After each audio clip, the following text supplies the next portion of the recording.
Hi everyone, Divine Duchess here with another installment of Self-Love, a Personal Journey.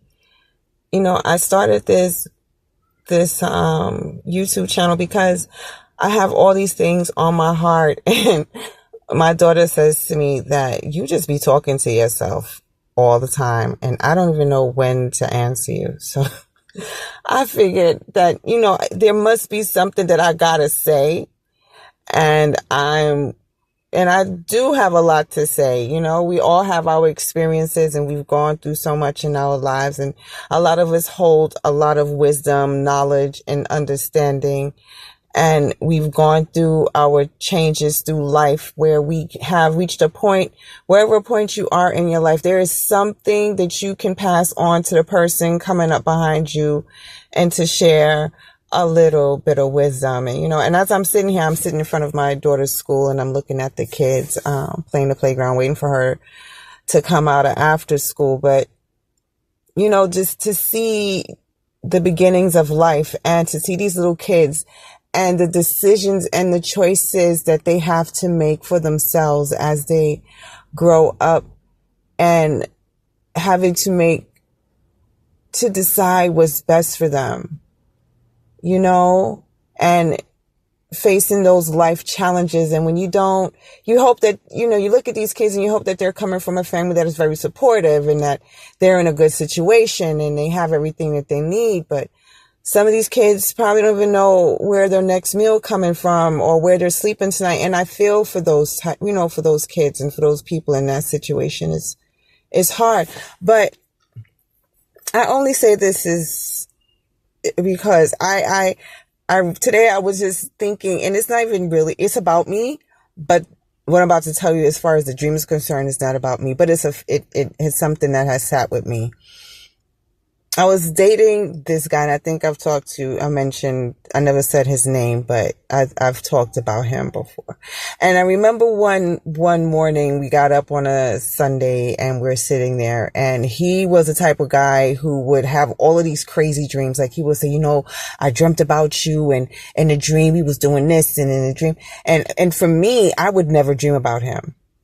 Like in my dreams, I could tell you one time I've had a dream about him, but that's for a whole different video or whatever. But I never dreamt about him as seeing him in my dreams.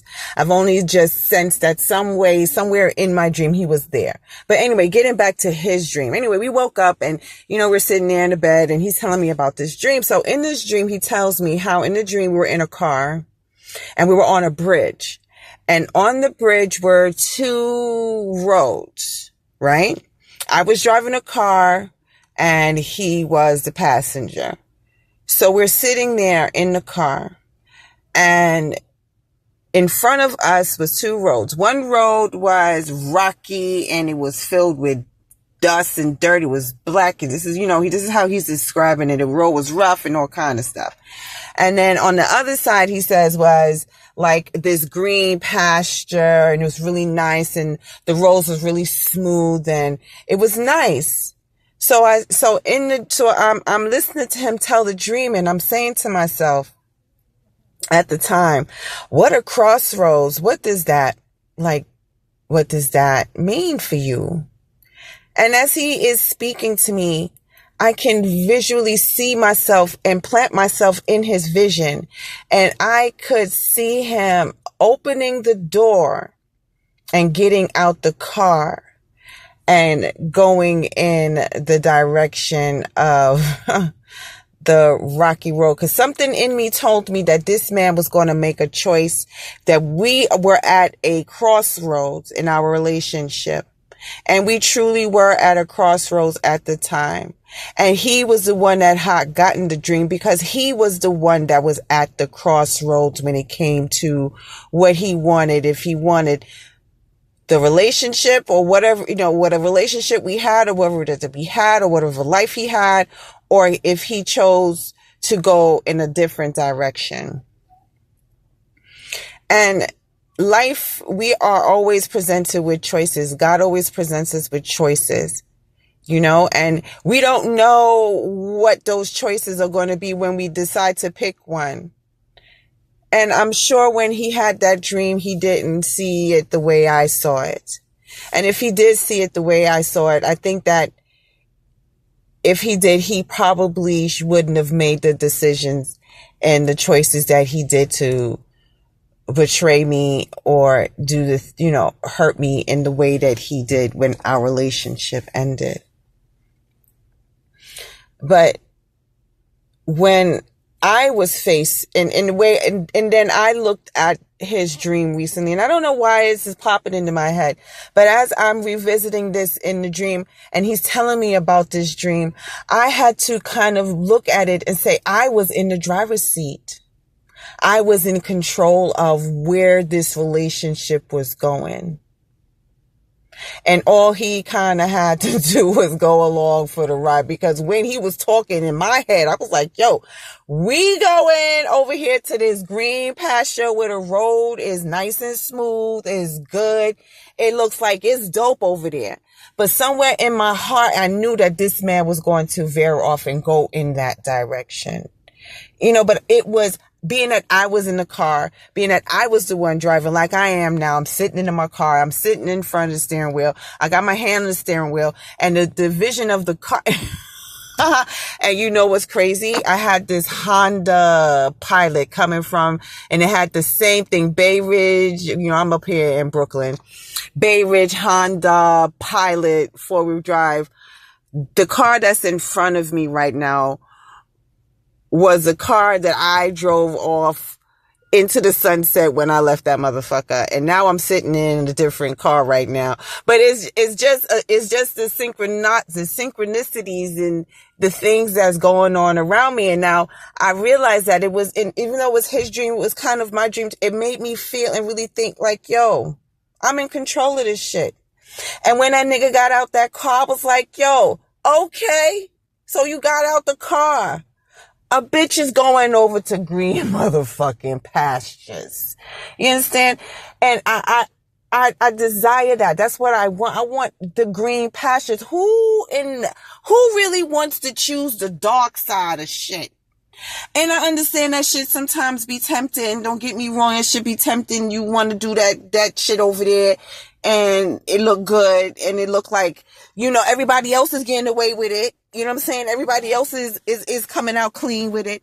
But you don't know when they shoe gonna drop on them. Your shoe gonna drop on you instantly. You don't know. You don't know where these things are going, and you just always have to walk by faith and not by sight. But I felt like that was also for me to reach a crossroad, because I was also at a crossroads. I had to decide at that point also if I wanted to continue on with this cycle that I was in with this man, and it wasn't healthy. It wasn't healthy. It was very remnants of my childhood with my parents. I'm writing all this stuff out, and it was almost like a cycle. Like it just looking at it and being in it, and now that I'm out of it, and I'm still trying to learn a lot of things about myself and why certain things happen and why I let it happen, and why, it's just all introspection. And I had reached a point that it was a crossroads for both of us, and he made his choice, and I damn sure made mine. And I am a testament to say that I am so thankful for picking the easy, greener pastures. And I feel so much freer. I feel so much peace. But once again, finding your peace is important. Your inner peace is everything. And I wanted to go to that peaceful side of that fork in the road. And, I don't know what his life is like right now. I can only speculate. I don't know. I can only assume, and sometimes I don't even assume, and that sometimes I don't even care. how his life is going and what decisions he made. But he made his choice. I made my choice. I'm happy with my choice. And I hope that whatever his life is going, he's happy with the choices and decisions that he made. And, you know, this is so much layers to what